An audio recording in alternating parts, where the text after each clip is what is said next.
Once upon a time, the infamous rover Reynardo plundered the floating isles. Then his mother called him to her deathbed. "Swear to me that you won't die on the gallows," she rasped. Reluctantly, he swore. And he whiled away his days at home with music, cards, and wine. But the Emperor had changed. He'd been good once, a shy, almost humble toad. He'd built universities. But then people started whispering about mass graves in the woods, midnight rituals, victims screaming. The Imperial Ravens would round up entire villages, and no one ever returned. The Ravens had come to Ubar scouting for ancient books said to be of great power. But the librarians had hidden the books, so they'd burnt the librarians. The citizens, outraged, had driven them off. The Ravens had come back with dropships. The kid had fled with one of those books. He was brave and dumb and wanted to join the rebellion. And Reynardo had promised his mother he'd protect him.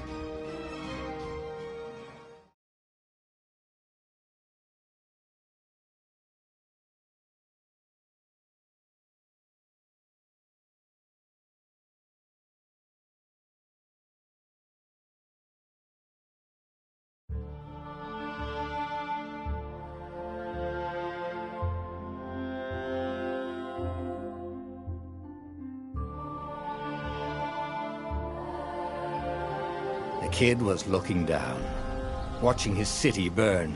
"Sorry, kid," Reynardo told the kid. "Look, if we give them the book, they'll leave you alone." "My mother died for this book!" "I promised her I'd protect you." "Oh, damn it." The kid had run off. With the book, of course. So Reynardo had to run after him.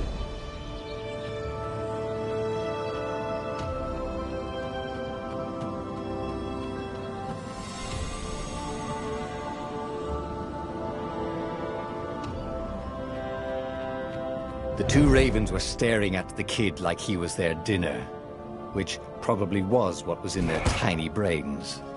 "Hey," Reynardo said. They cocked their heads at him. "Pick on someone as ugly as you." Wait, that didn't come out right. "For the Emperor!" The ravens cawed and rushed at him.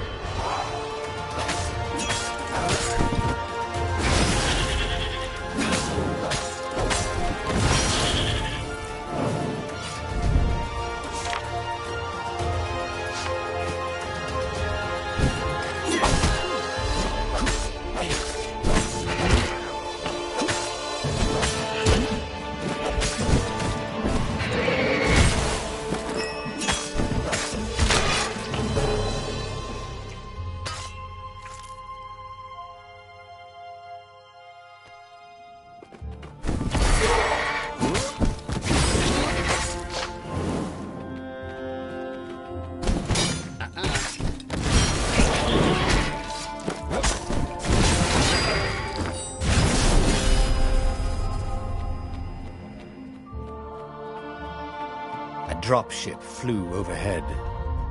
He hoped they hadn't noticed him. The kid.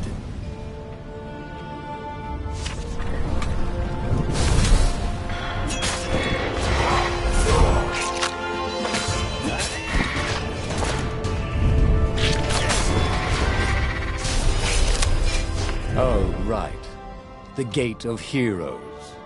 Someone's idea of a joke, making the skyship docks a gated community. You needed a hero's sword to open it. And the kid was on the other side of the gate. Who let you through? "Promise me you'll take the book to the rebels, or I'm gonna steal your ship." "I'm not taking that damn book anywhere, and neither are you." "Try and stop me," laughed the kid. "I bet you don't even have a hero sword." And with that, the kid hopped away. Had to hand it to the kid. He was an idiot, but he had guts. Where was Reynardo going to get a hero sword? Ore and wind. Perfect.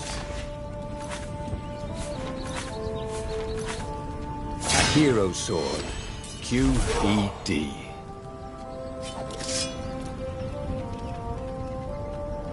This is what he got for settling down and finding people to care about.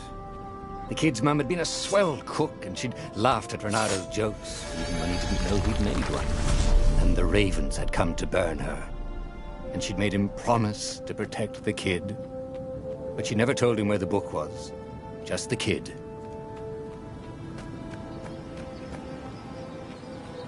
He came up to a ledge. It was too far to jump.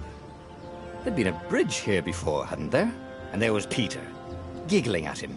"How'd you get across?" he asked the kid. "Where'd you find a hook?" "I hopped," said the kid. Wise-ass kid. "Hey, look out behind you!" "Cute," said Renado. Oh, ravens.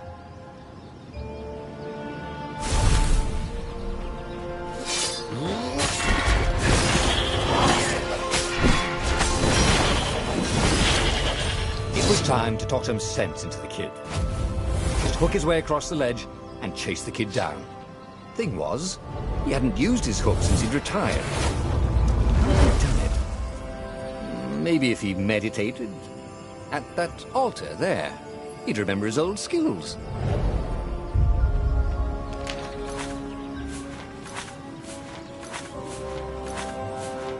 It was starting to come back to him.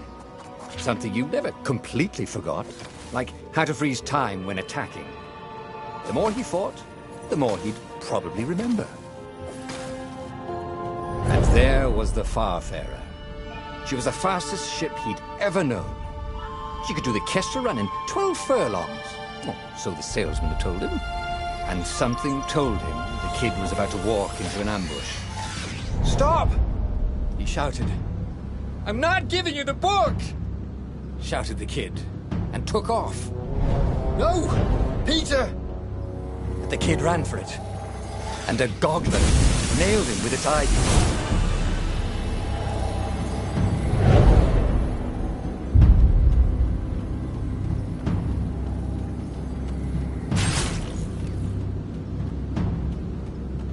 The book was unburned.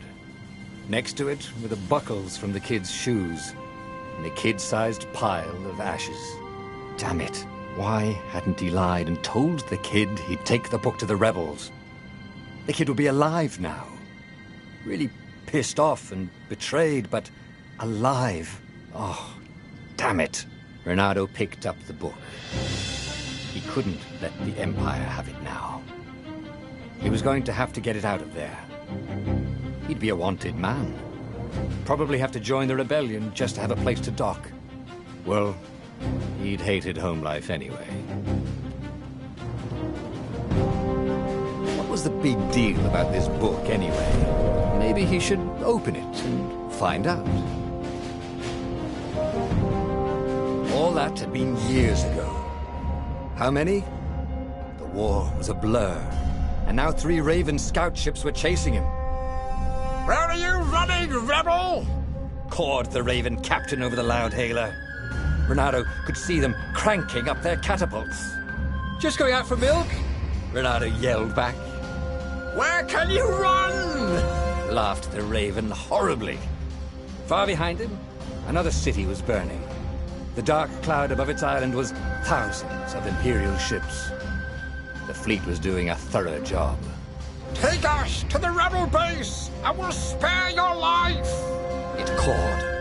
The entire jury-rigged rebel fleet was only a few islands to the east. Beyond that were only the pillars of heaven, a sea of endless blood-colored tornadoes. The rebellion was out of time, unless Renado could bring a game-changer. Maybe he could. Renado had found out where he could find the pieces of the Sky Ripper, the legendary weapon that had exiled the lost gods. Surely a legendary weapon could win the final battle. On the other hand, his old friend Lapino had sent Renado a desperate message saying he had a brilliant scheme to save the rebellion. If Renado could only rescue him. Renado dived the Farfarer towards the abyss. As he felt the heat of the jet stream, the Raven ships peeled off, not stable enough to follow him down there. Now it was time to choose. Lapino or the Sky Ripper.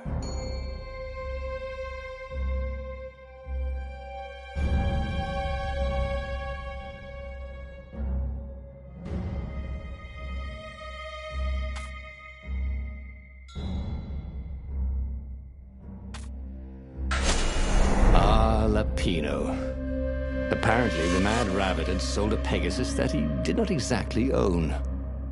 Lupino always wiggled out of trouble, given time. But he was out of time. The Ravens had figured out that Lupino was a rebel spy. If the fleet reached him first, they'd string him up for that. Never mind the winged horse.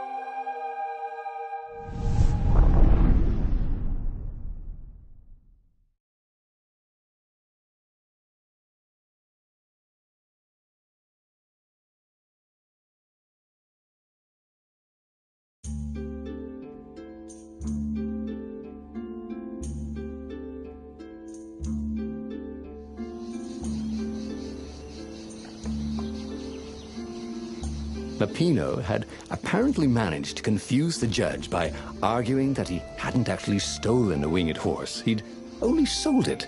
But wait, where was the prison? The village was empty. Had everybody fled the Ravens?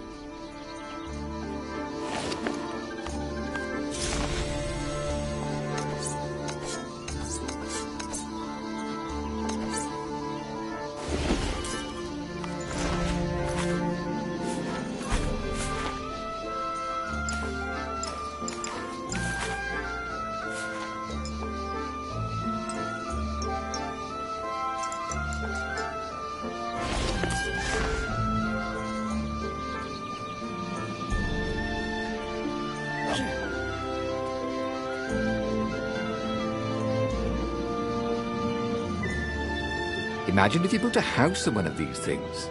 Oh, that would be amazing. It would be like having a boat.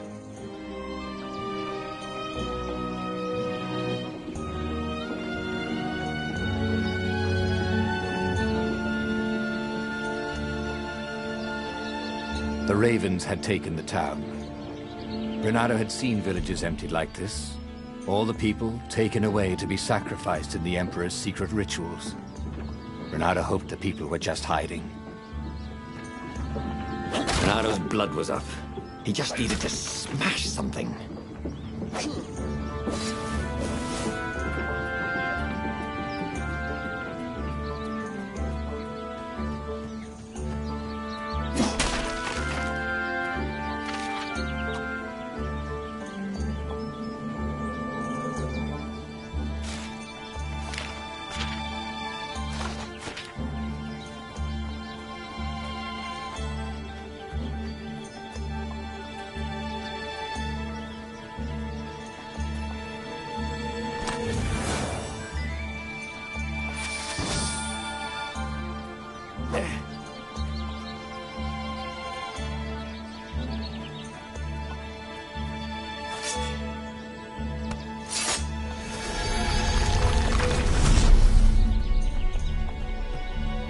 Can't we just agree to disagree? Said Renato. No?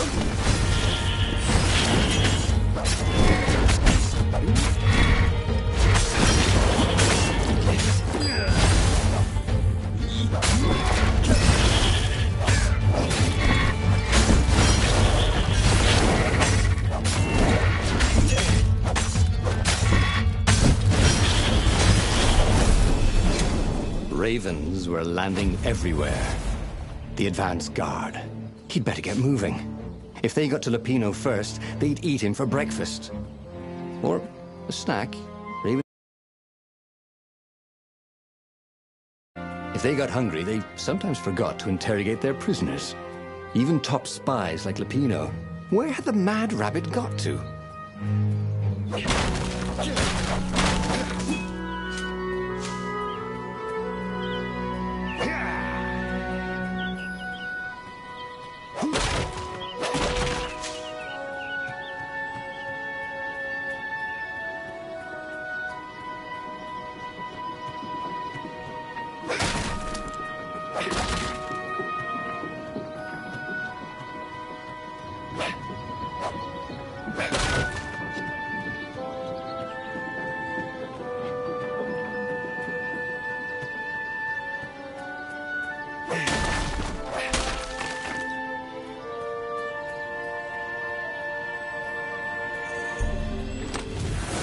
Ooh, sparkly, thought Renato.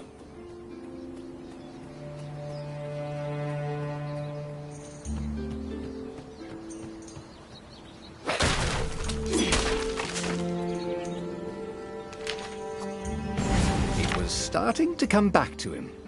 Something you never completely forgot, like how to freeze time when attacking. The more he fought, the more he'd probably remember.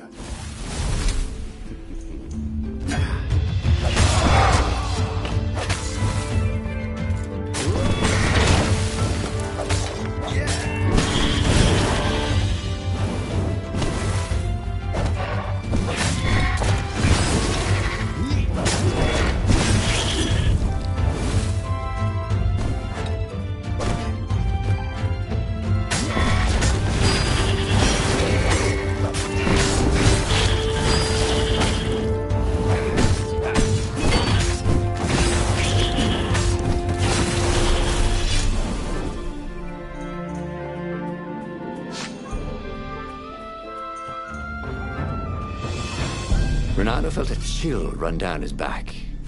Or possibly a flea.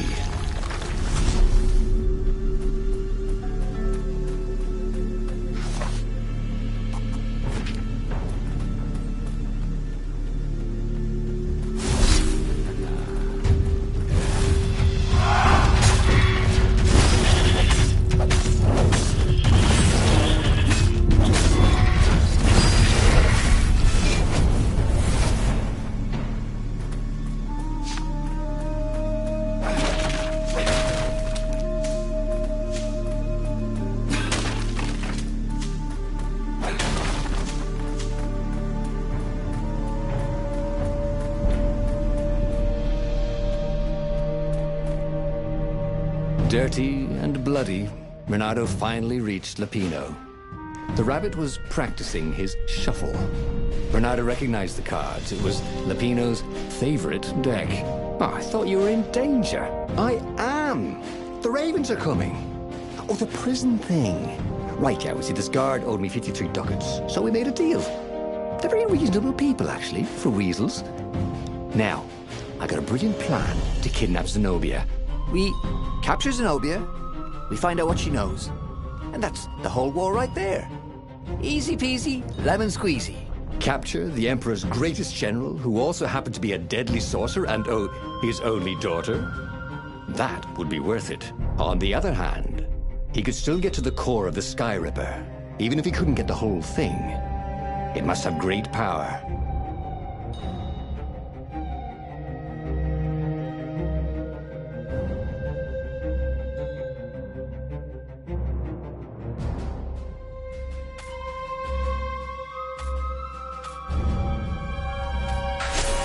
Zenobia wasn't just the Emperor's daughter, of course. She'd been Renato's best friend in Sword Fu school. And you're still mad for her, the rabbit reminded him. They'd been close. She'd told him things no one else knew. But she'd never told him who she really was. She knows all the Emperor's plans, chuckled the master spy. She won't give them up easily. She'll tell the interrogators, all right, said Lapino. Taking her would change the game, all right.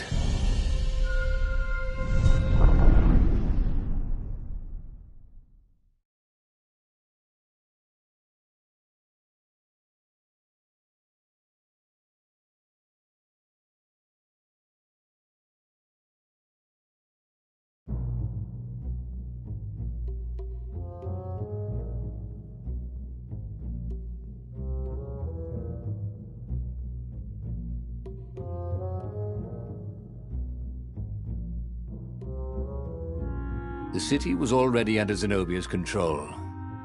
I had to admire her efficiency. Renato shivered at the thought of Zenobia at the mercy of the interrogators. Could he really turn her over to them? But this was war. It wasn't meant to be pretty.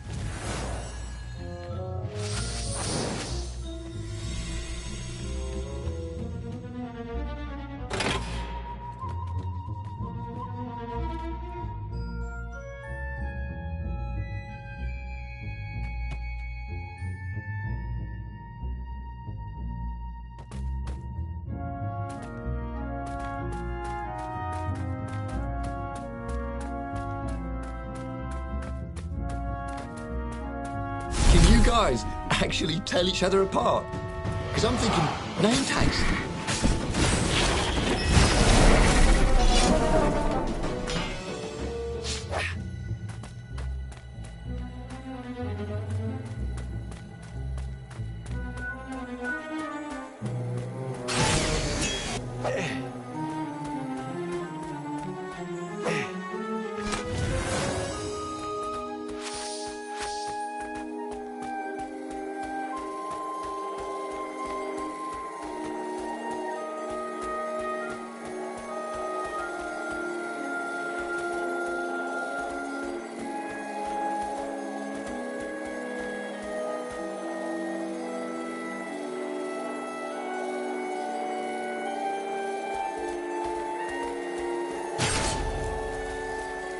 You blinked.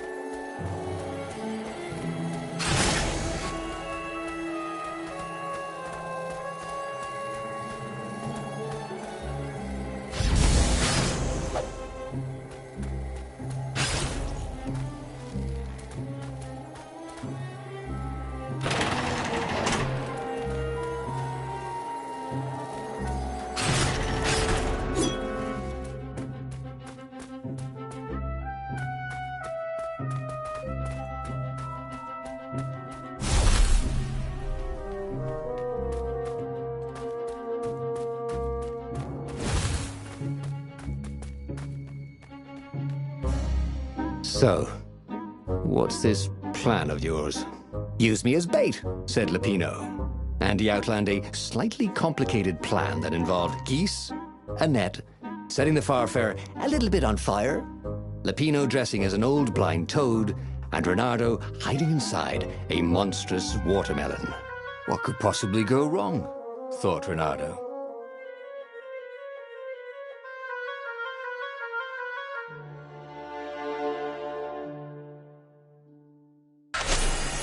Oh, this is gonna be fun.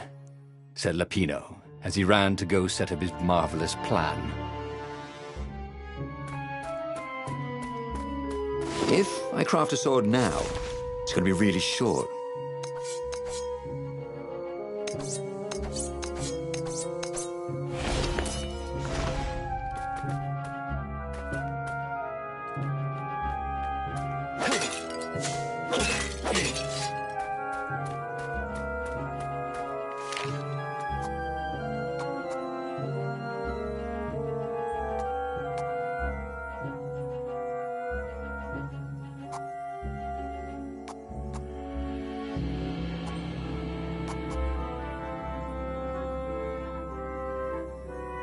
He'd missed his old skills. He welcomed them back like he was at a reunion.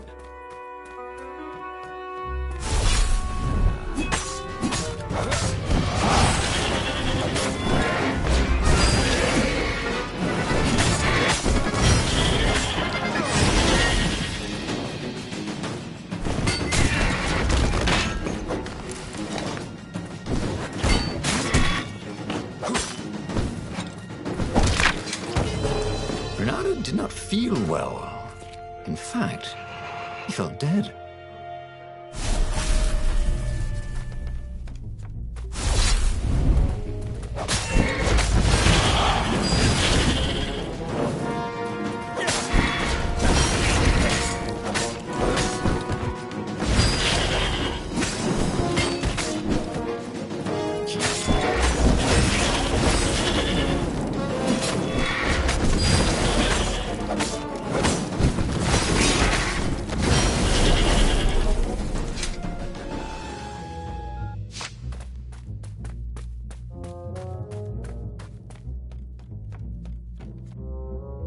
Renardo felt dubious about the whole plan. With every step, he was waiting for it all to go horribly wrong. But against all odds, Peppino's idiotic plan worked. Zenobia's ravens ran off after the geese, the net dropped, and Renardo jumped out of the watermelon and put his sword to Zenobia's throat. "Renardo," she said, "are those new scars? They look good on you. You never returned my velvet jacket. It was my favorite. You look stupid in velvet. Oh, what does an imperial princess know about style? Oh, get a room, you two," said Lupino. But the fleet was coming on fast, so they put Zenobia on the Farfarer and took her east over the Nexus. She'd vanished from Swordfu School, from his life, without even saying goodbye, without ever telling him she was the Emperor's adopted daughter. Ah, Lupino was right, Renardo thought reluctantly. She knows things. She recognized his look. "You're taking me to the interrogators, aren't you?" she said, wide-eyed. And then she jumped, with horror. Renardo saw Zenobia plummeting. Then he saw the Nexus below them. Cats always land on their feet. "Ah, she'll head for the Imperial outpost," yelled Lupino. "You have to catch her."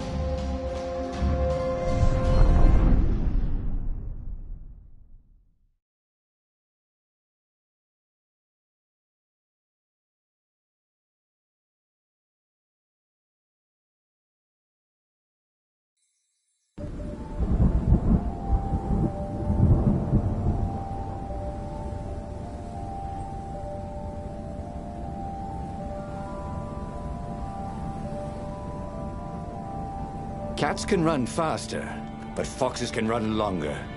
If he ran, he could head her off before she reached her minions at the outpost. Well, he did love a good chase.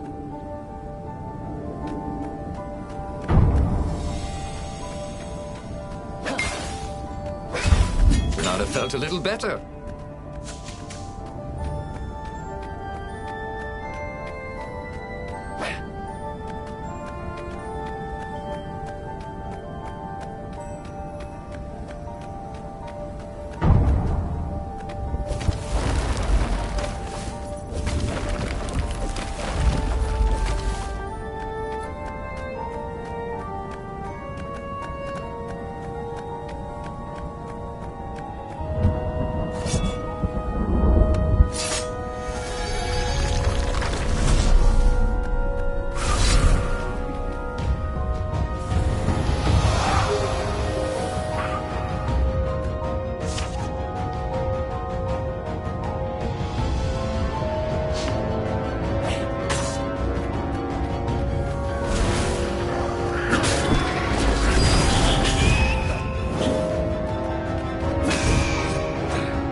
He was closing on her. He could smell her fear.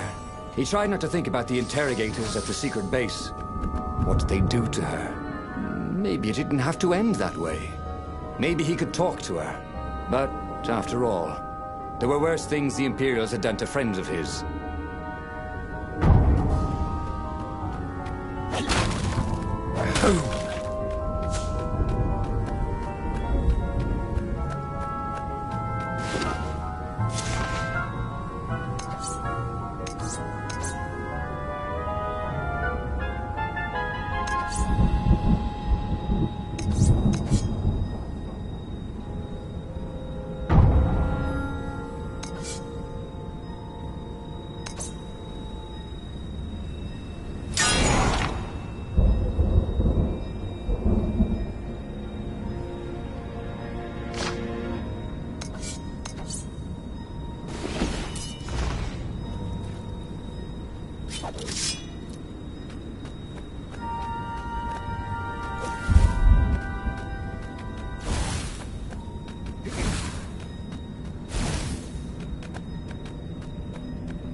Renato reached the outpost.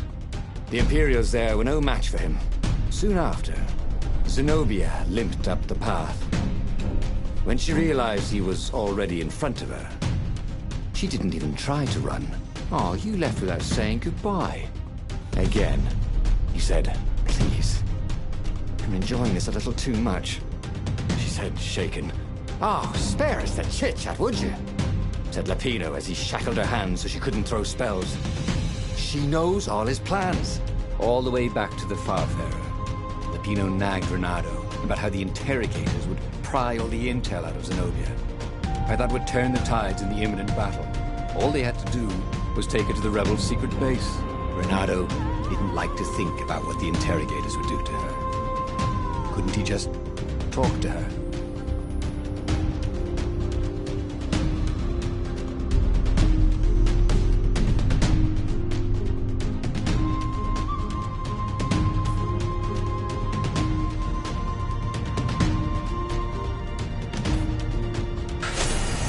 they pulled away from the Nexus, Renato could see the fear in Zenobia's eyes. I can't take it to those creatures at the base, he whispered to Lupino. Ah, you've gone soft. Soft in the head. We captured her for what she knows. I'll take her to the mountains. Tell all the horrible things the Emperor's done. Yeah, believe me. She'll turn. And he turned the wheel. The hell you will! Shouted Lupino, and he grabbed the wheel back from him. The two of them wrestled for control of the ship. It shot off like a mad sparrow. Suddenly, Renato was falling.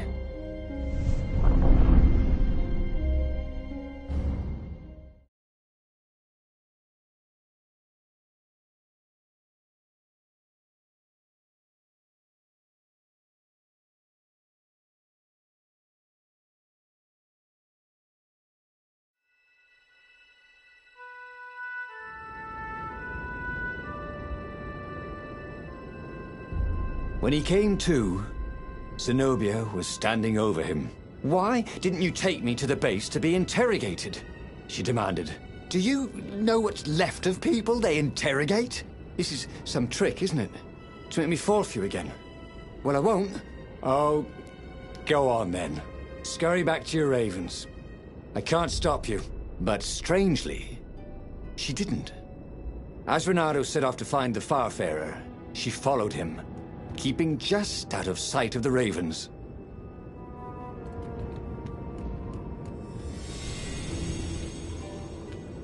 Who needed bridges anyway?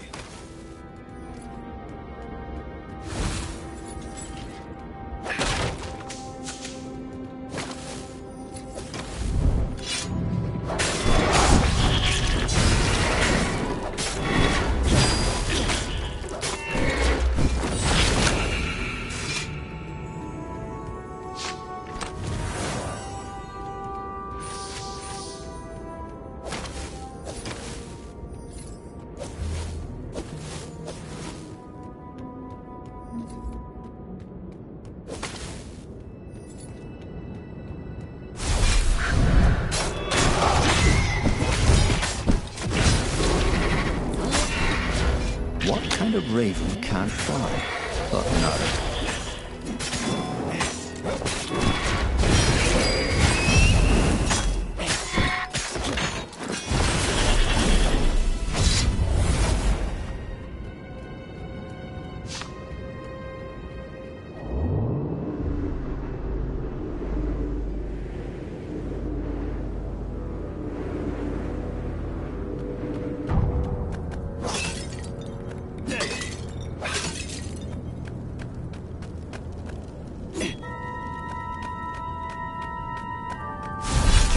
Kill the rebel! Caught one, Raven. Eat the rebel! Caught another.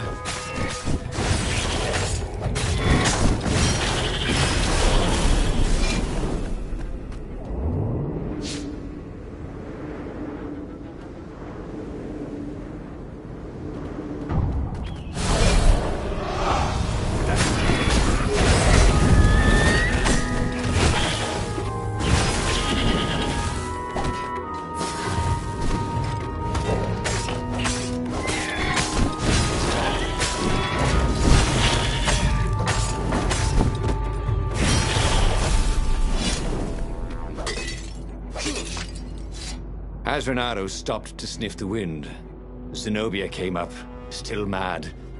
Did you really think you'd just talk me into betraying my father? Oh yeah, sure, that was exactly my plan. Then why aren't you even talking to me? Because I've never talked you into anything in my life. They're gonna court-martial you for letting me go. He caught a whiff of the Farfarer. Wet rope, tar, and a cask of Scobel ale he'd spilt last year. It was that way.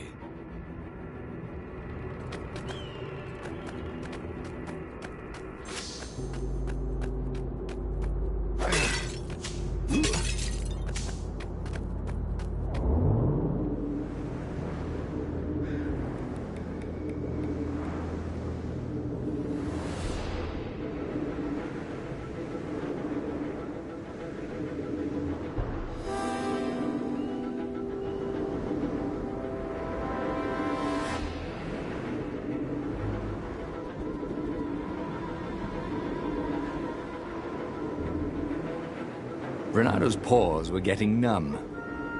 Calaveras really didn't want company, did he?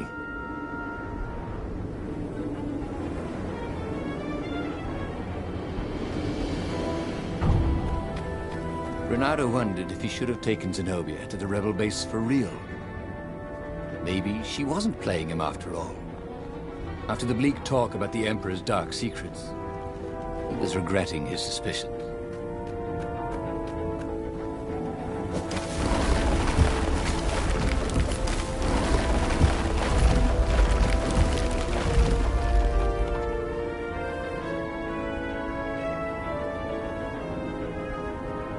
Sure enough, the Farfarer had crashed in some rocks.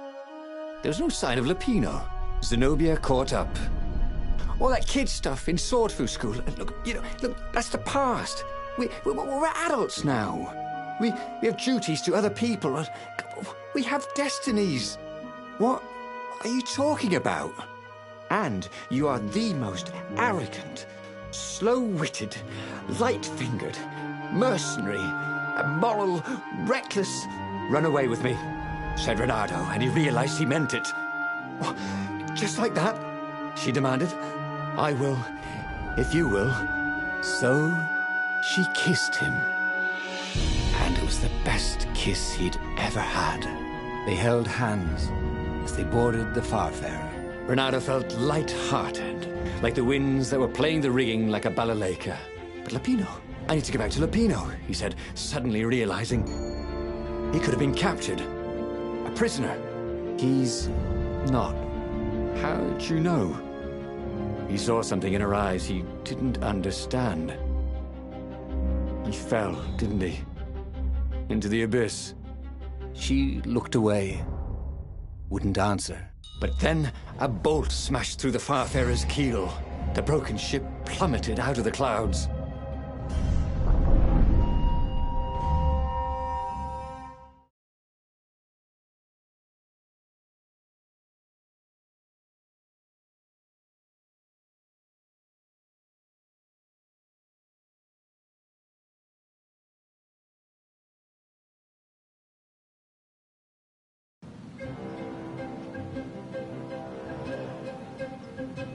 Renado picked himself off the deck. They were alive. We have to get to my private ship, she said. Do you trust me? I guess I must, he said.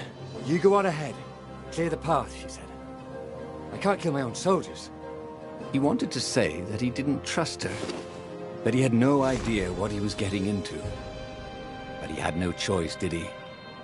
He was following his heart. That's what it means to be a hero.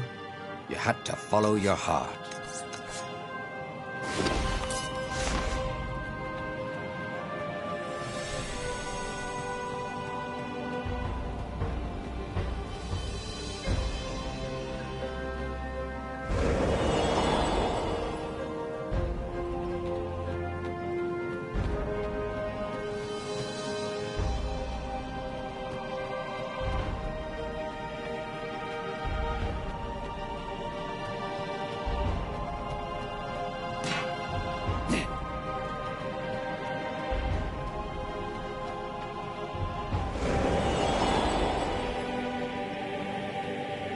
Renado felt like he was ready to learn new things. Thank goodness he didn't have to go to school for that.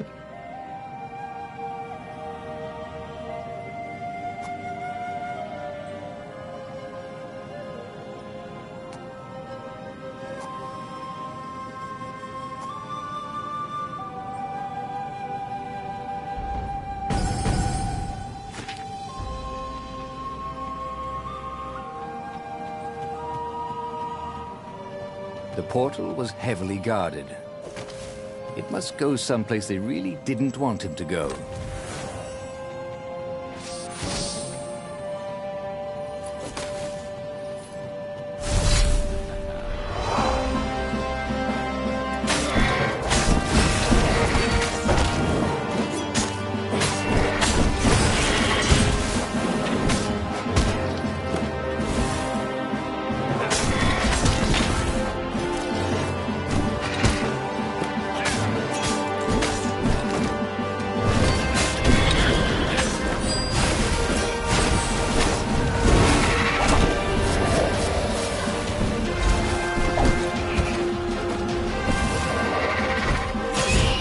Where did that go to?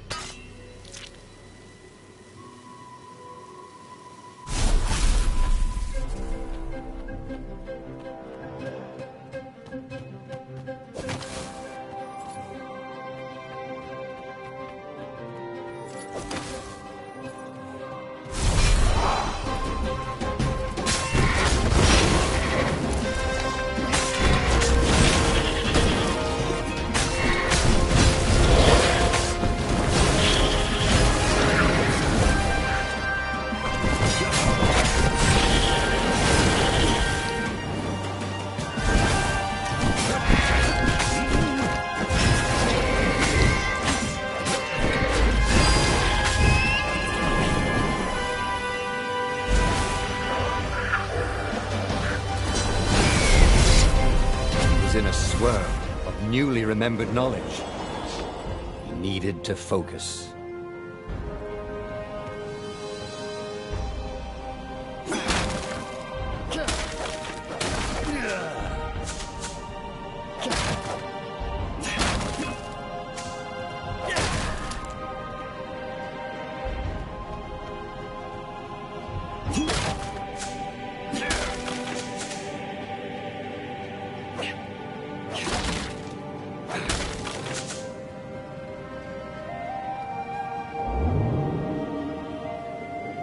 Don't look down, he told himself.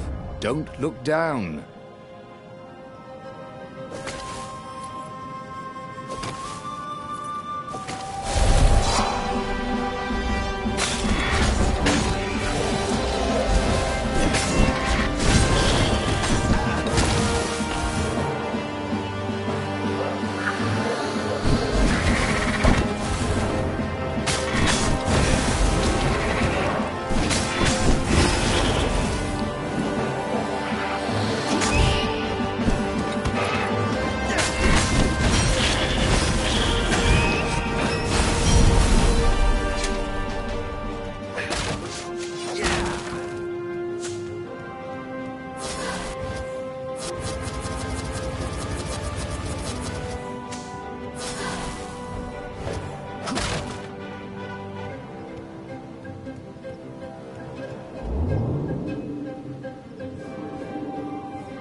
To catch their breath. It was strange to be so close to her. What are you thinking? He asked. I'm trying very hard not to think. Me too, he said. Up ahead, he could see the thin silver of Zenobia's personal ship. It looked fast. They would leave all this behind.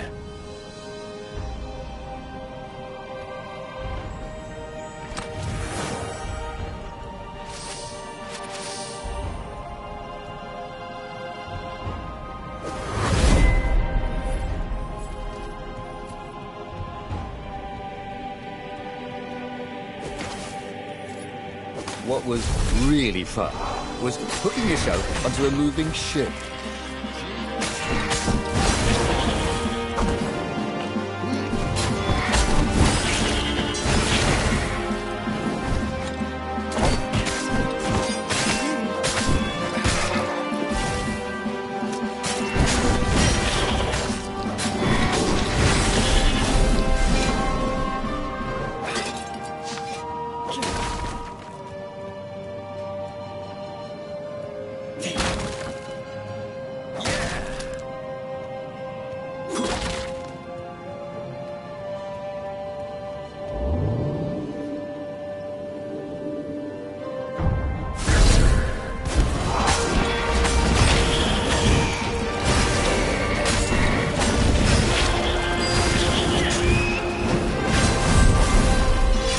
had learned so much.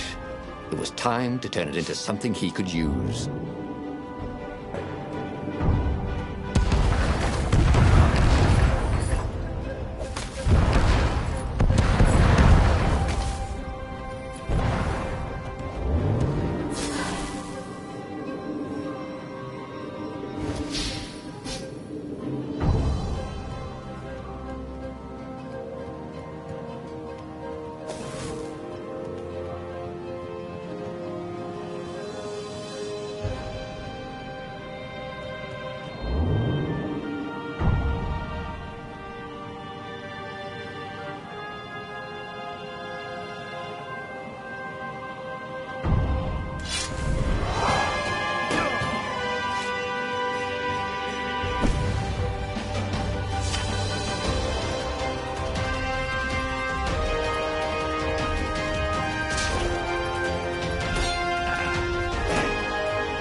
As they reached her ship, Renato suddenly felt a sharp pain in his stomach.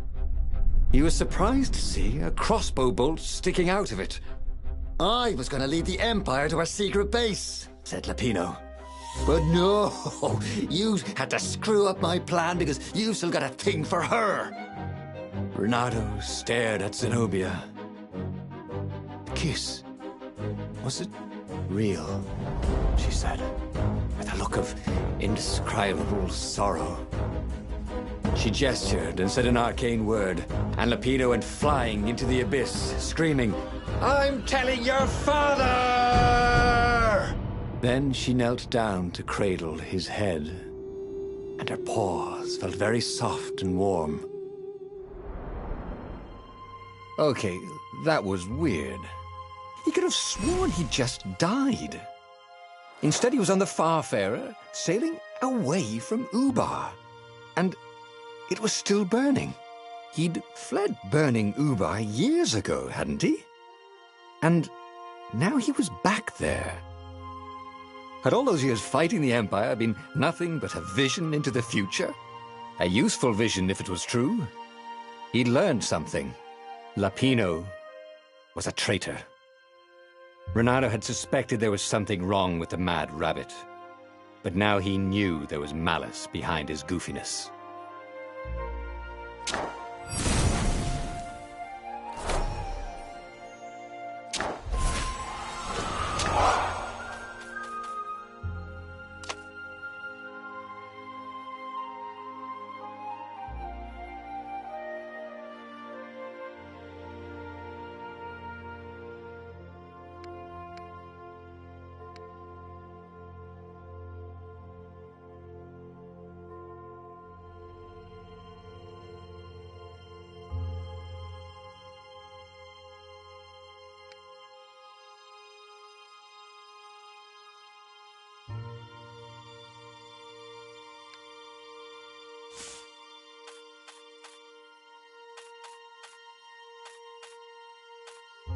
He'd made bad choices.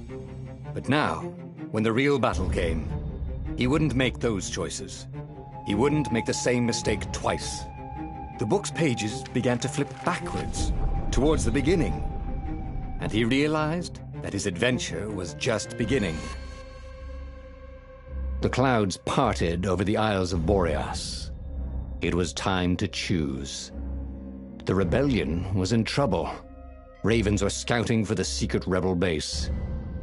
They needed a game-changer. Pieces of the Sky Ripper had surfaced. Or so a scholar in the mountains had told him. Surely the weapon that banished the lost gods could defeat the Emperor. Also, a temple had risen out of empty desert. The Emperor had brought the Sky Ripper pieces up out of ancient burial by his obscene rituals. Could Could this be where the Iblis stone was hidden? Someone better get it before he does, thought Reynardo. And also, his old friend Lapino needed rescuing. Of course, Reynardo had a pretty strong suspicion that Lapino had betrayed the rebellion. But could Reynardo really leave an old friend to the Ravens?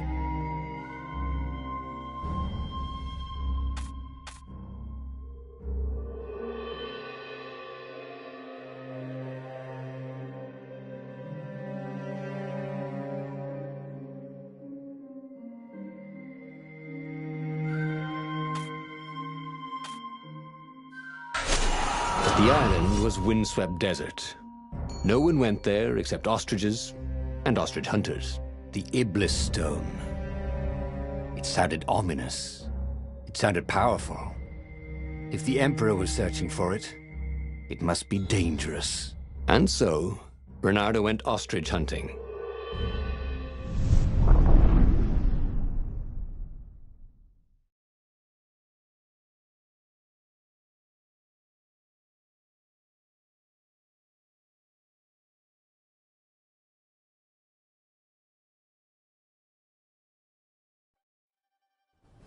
Every child could sing verses about the Sky Ripper, but ancient codices held hints of other things.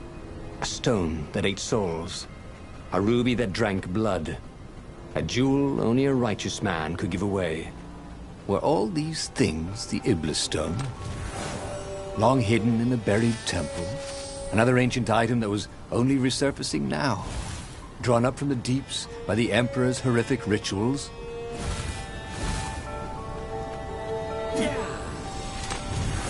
A chest that shiny deserved to be opened.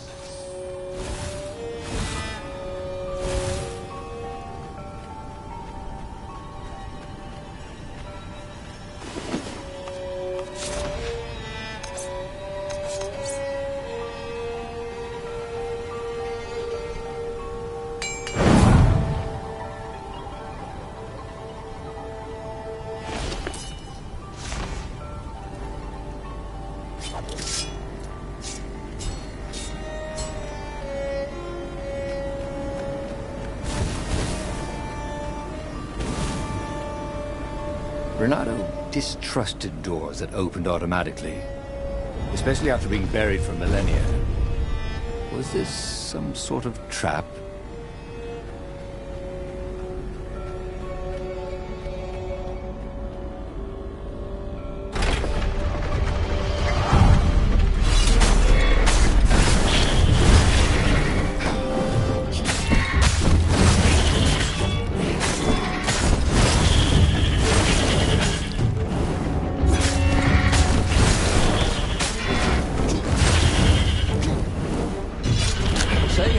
The Ravens were already here, cawing in frustration.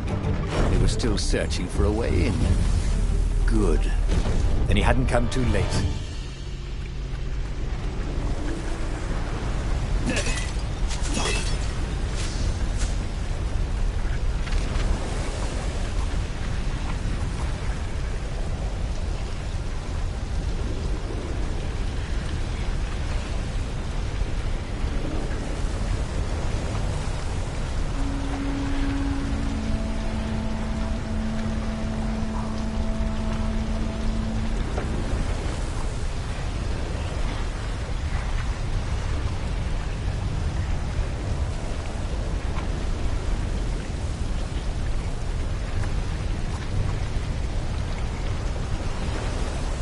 Nice.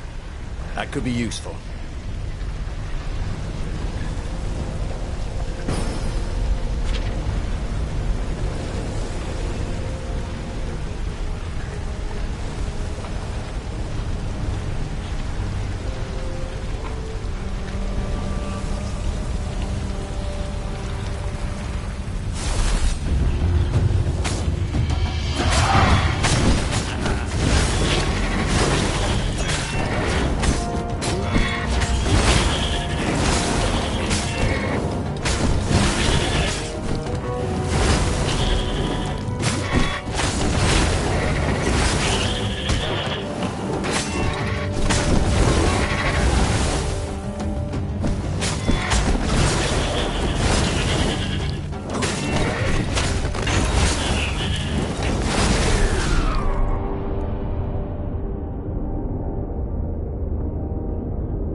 they didn't want their things broken, they really ought to make them stronger.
That was new. Most people still use doorknobs.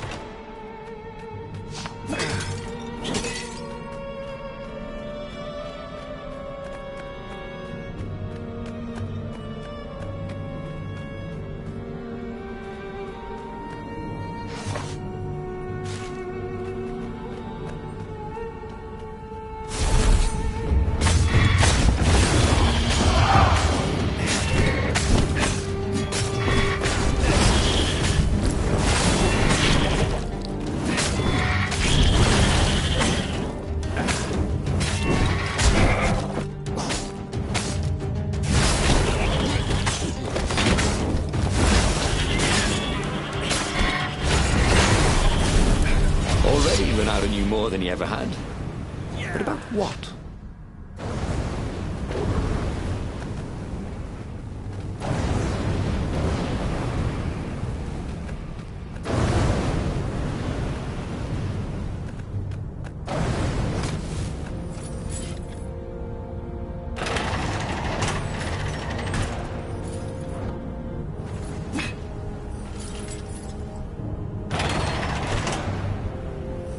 The Ravens, at least, could not get past this point. Obviously, the temple builders knew how to deal with tomb raiders.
There was a sign. Take the goat across first.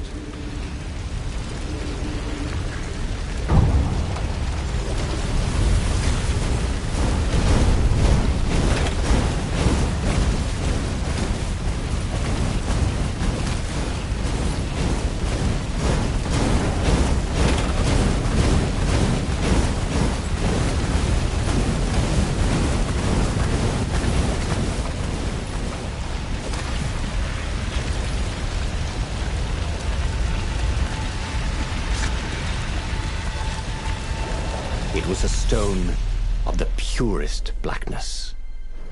It reflected no light, like a void made solid. Nervous, he picked it up. I can hate you, mighty. Who said that? Give blood. It was the stone. Eager. Thirsty. Kill the Emperor's daughter. Now you,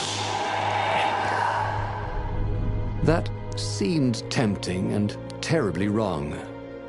Zenobia was the Emperor's greatest general and a potent witch. But they had been close once, and Reynardo wasn't sure he really wanted to be Emperor. Why not capture the core of Skyripper instead?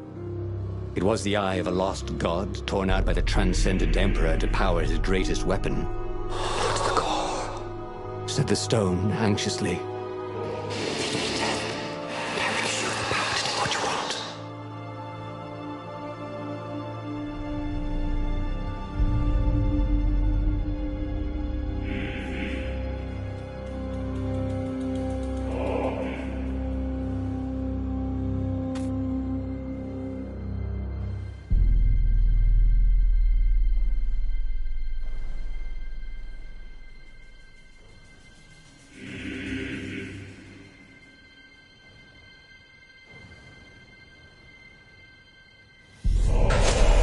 The stone bothered him.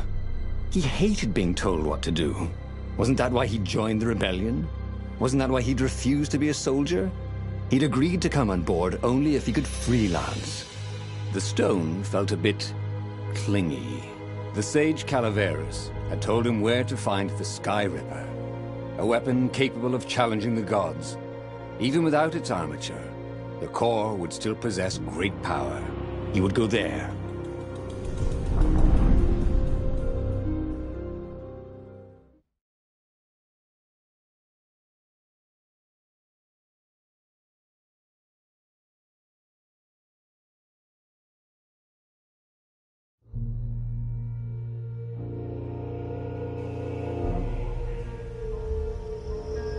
The moment he landed the Farfarer, Reynardo had a rare feeling of regret. It's not too late, he thought. He could turn around and sail for Zenobia's island. He frowned. Wait a minute.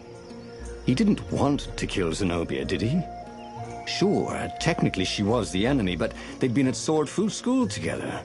They'd never been lovers, but somehow they'd been closer. She'd told him every secret about herself. Except the biggest one. That she was the Emperor's daughter. No. Kill Zenobia, whispered the stone. Before it's too late.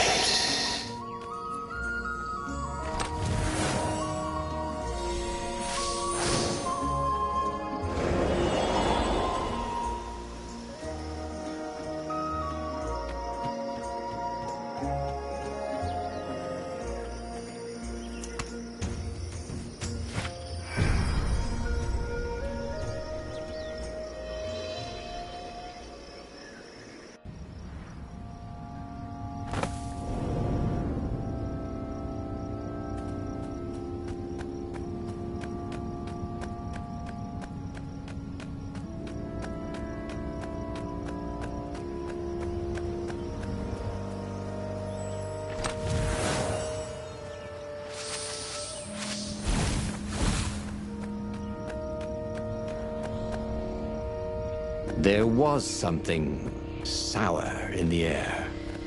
Like the earth had ruptured over something that had been fermenting for a very long time. Oh, you shouldn't have.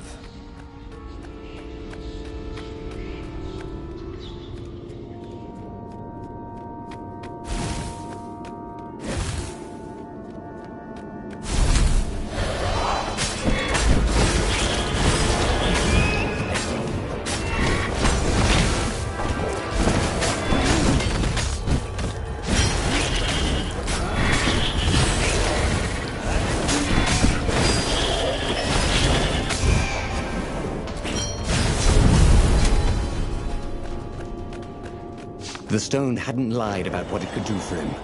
With each raven he cut down, he felt a jolt of power flowing into his arm. You're weak. Whispered the stone. The core will kill you. Are you afraid of it? No, don't be ridiculous. It chuckled. But it's unstable. It'll poison you if so much as carry it, and if you try to use it, it will explode catastrophically. Reynardo did not trust rocks that talked in his head. He went onwards.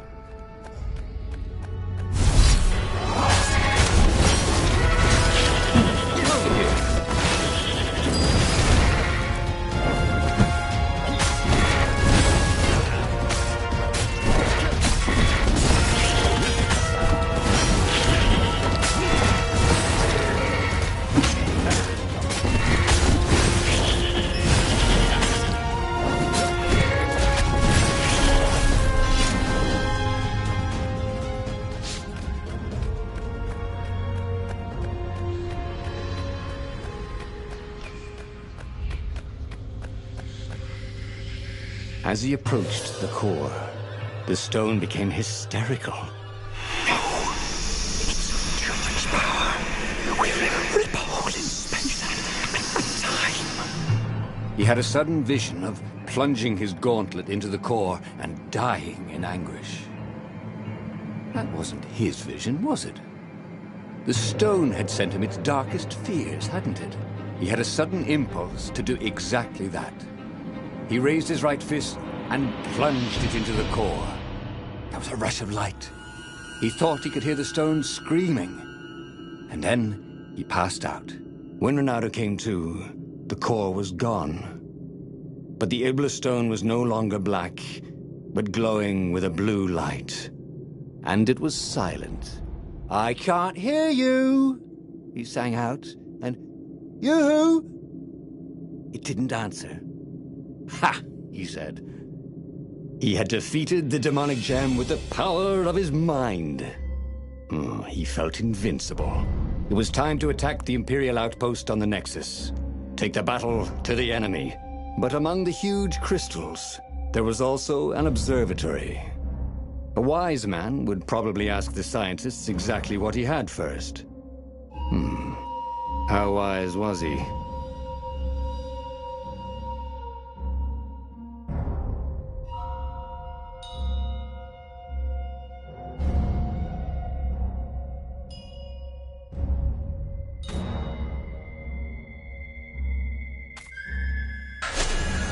As the Farfarer made its way toward the Nexus, Reynardo could see tiny sparks in the blackness that was the Iblis stone, as if somewhere within it, the core was still spitting out energy, which the Iblis stone sucked in hungrily. You'd think the stone would want this kind of power, wouldn't it? Thought Reynardo. Well, the scientists would explain it all.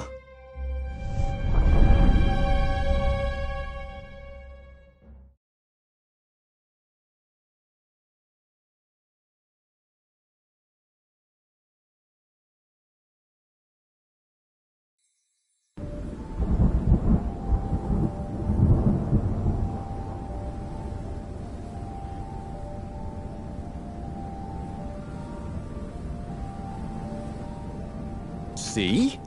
He'd trusted his gut, and it had worked out. That's what it meant to be a hero. To ignore the naysayers and the odd-makers, and do what you knew was right, and have it turn out to be the right thing. He wasn't worried. Once he got to the observatory, the scientist toads could explain it. Then he could carry the war into the enemy's camp and destroy them all. Oh dear, he was getting a little bloodthirsty, wasn't he? You guys ever wonder why the Imperial Ravens are always hiring?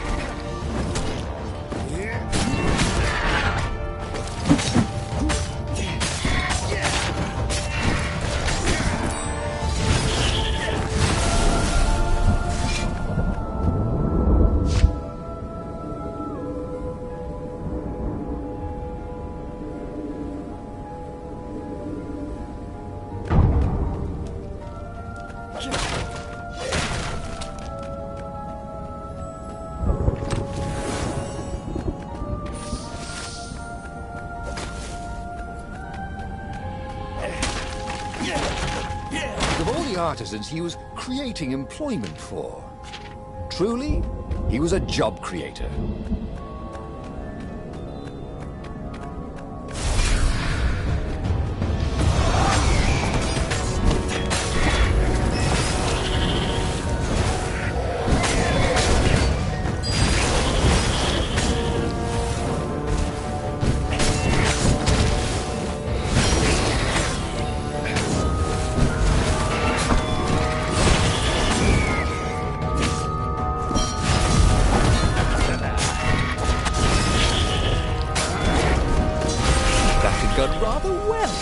actually.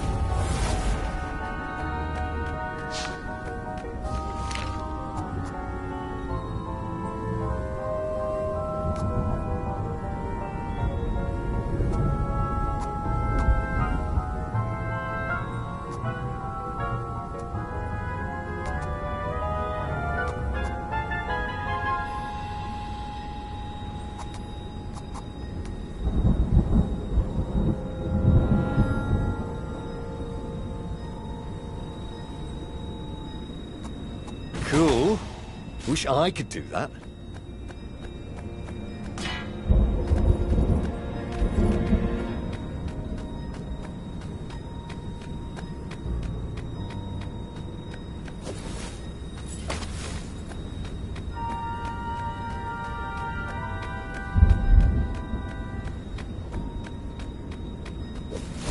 Reynardo had never felt better in his life. Normally, a battle would wear him down and he would need a night's sleep. Now he felt like he could go all night and all day. He felt like people were cheering him on, and he could practically hear their applause as he slew one raven after another.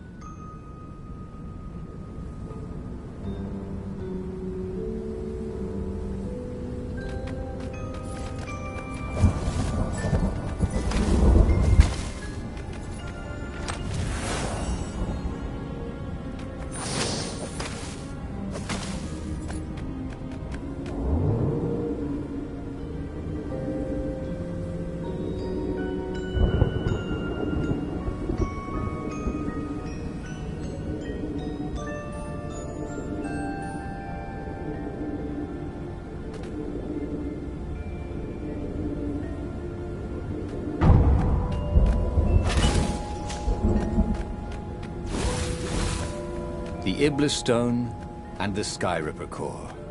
Two artifacts from the time of legends. Reynardo was becoming a legendary hero, wasn't he? He had enough power to save the rebellion, but he had to understand this power, so he would not misuse it.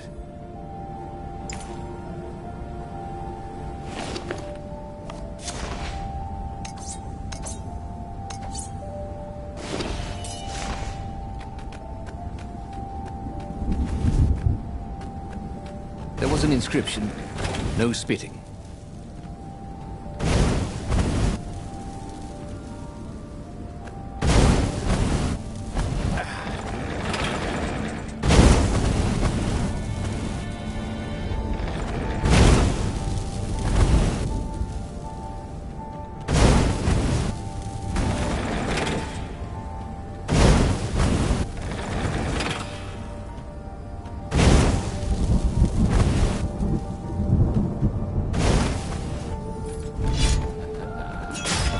Boy, some people were just liable to explode if you upset them.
It was good to practice your moves, thought Reynardo.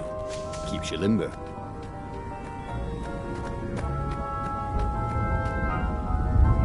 The toads at the observatory measured the stone with their occult devices. I fed it the core of Sky Ripper, explained Renato. No more feed blood and souls. But the core is not an unlimited energy source, said one toad.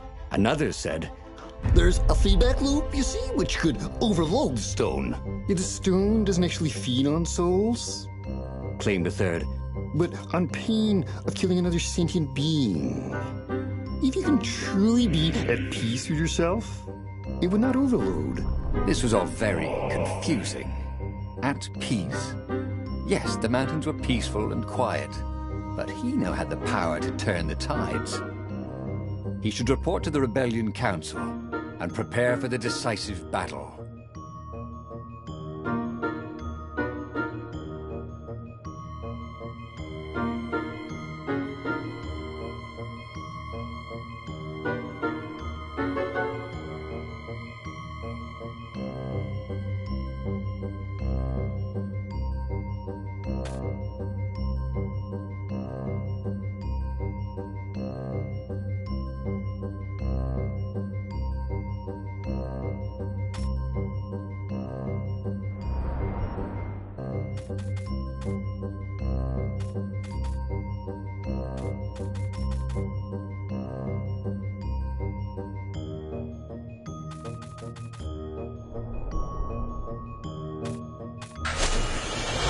Thing he understood from all the Toad arguments.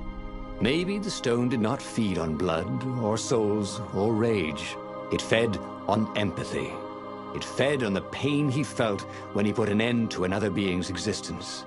Even if that other being was a raven intent on killing him. If he could find peace, then he could use the power of the Ibla stone without being taken over by its evil. The mountains. He would go to the mountains. He could find peace there.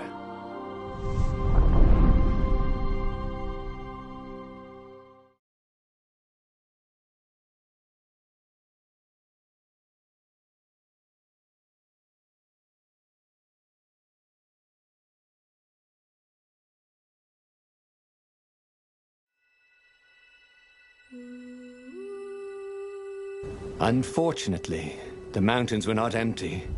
There were ravens everywhere. No matter. He had to fight, yes, but he didn't have to be angry. Parry, dodge, slash, and breathe.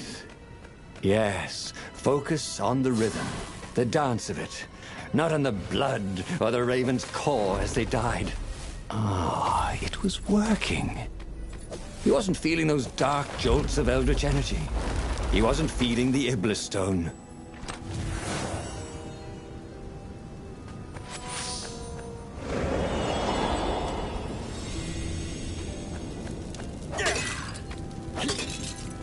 It was definitely easier to fight inanimate objects.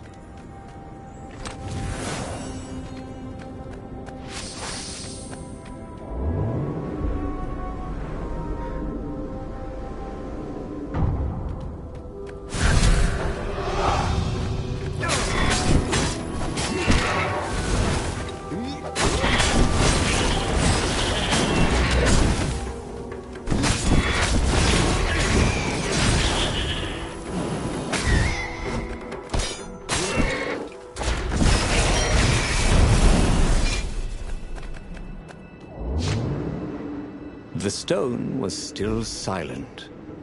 His mind was his own, and his heart, too. He bore them no ill will, these ravens. They were doing their job. They were expressing their nature. Dance, whirl, parry, jab, and breathe. It was all so simple, wasn't it? Something was missing. He didn't feel truly at peace. Wait.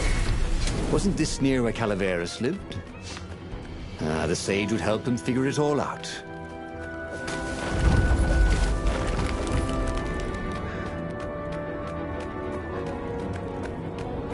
Couldn't they have put in an elevator? Or a giant eagle? Or something?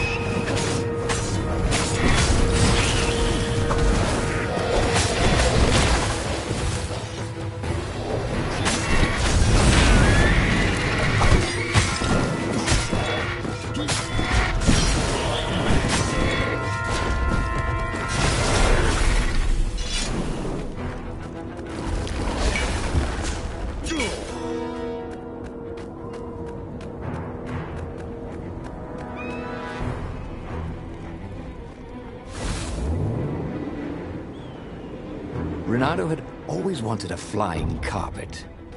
This was more like a flying tabletop, but it would do.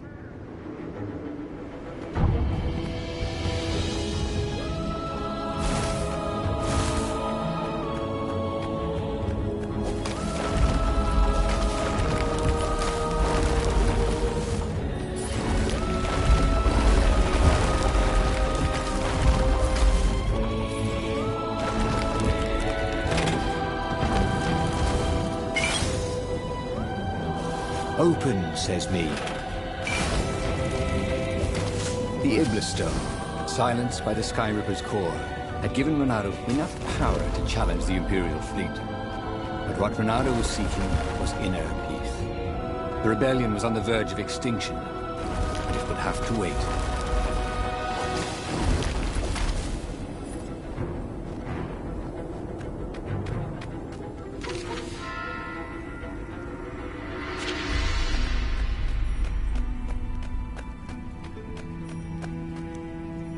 At the end of the mountain path, he found the wise Calaveras in his workshop. "Do you fix souls or only artifacts?" he asked the sage. Does your soul need fixing? Asked the sage. "I've been killing a lot of ravens lately," he told the sage. You're a fox, said Calaveras. and to kill birds is part of your nature. You should take joy in it. I mean, I might as well worry about eating flies. Would you like a fly? It was true. That's what he had forgotten. The joy. Now he was ready for the final battle. The Farfarer cut through the clouds. The air had never felt so sweet since he was a child. There it was. The dreaded Imperial fleet. He could smell wet hemp ropes ahead, wood and tar, and ravens. Even the fleet smelt good, somehow.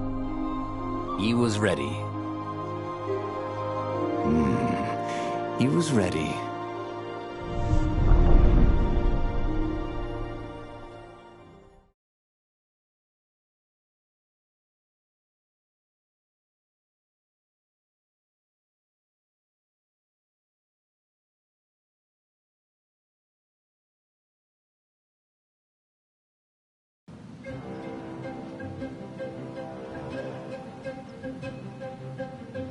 Reynardo had it all squared away in his head. He would kill the Emperor. Isengrim III had begun well, but he had gone mad. He was trying to invoke the lost gods by means of dark, blasphemous rituals. That was a secret. But the victims had spoken to Reynardo. The ghosts had spoken. No. No anger. Reynardo could not afford anger. It was empowering the crystal in his sword. That made him stronger, but it clouded his mind. He would not be a hero. A hero strives. Reynardo would just be one with everything. The Emperor would die, and the wheel would turn, and all would be restored without rancor, without sorrow, without pain.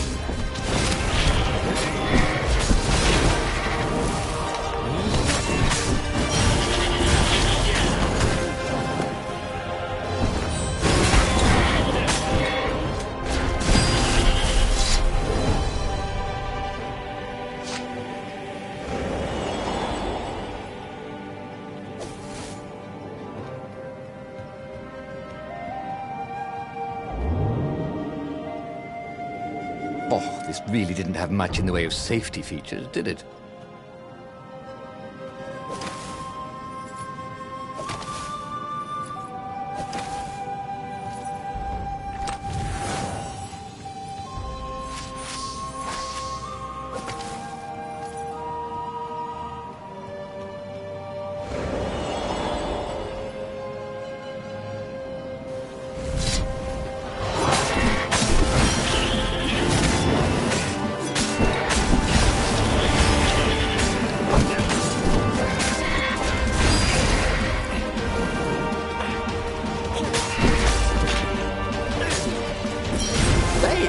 Welcome to Earth.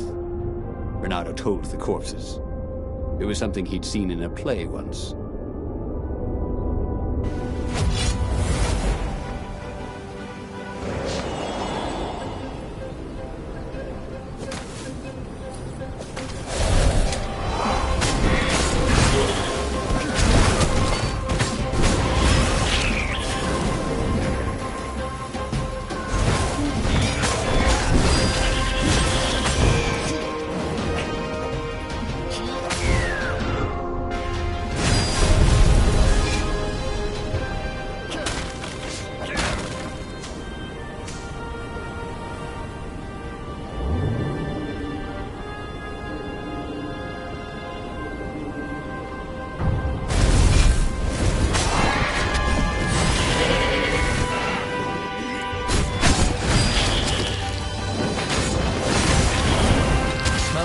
fur. His.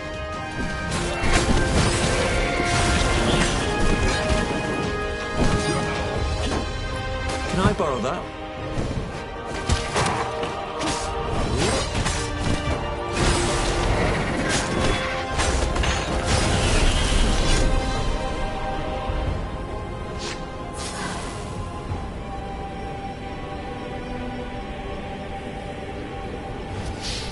But the more he thought about it, and he had so much more time to think about it now that he was not worrying about the battle, killing the Emperor would not change anything. Another would take his place.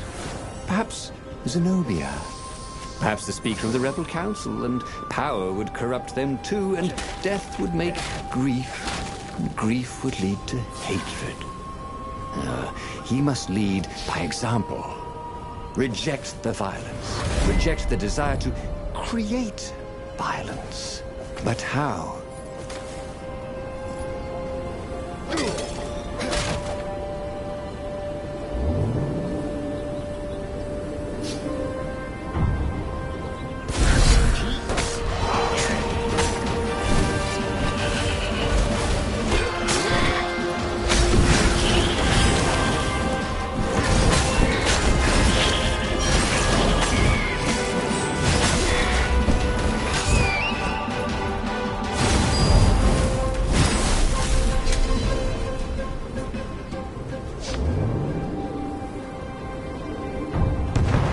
What else could you book?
Finally, he came to the Emperor's ship.